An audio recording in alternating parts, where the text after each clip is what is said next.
everyone, welcome back to How to Guide. Today I'm going to show you how to log into your Telegram account on your Android device. To log into Telegram on your device, go to the app list and tap open Telegram. You'll see this kind of an interface. This is the very first interface of Telegram application.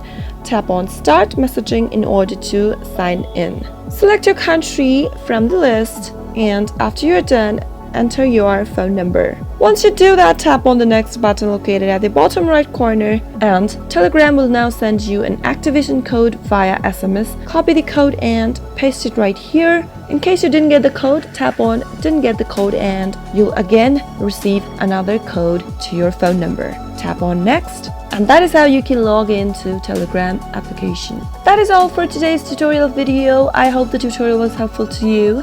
If it was, go ahead and give it a thumbs up. Feel free to comment down below in the comment box if you have a question or a feedback for us. I'll be back soon with more tutorial episodes. Goodbye till then.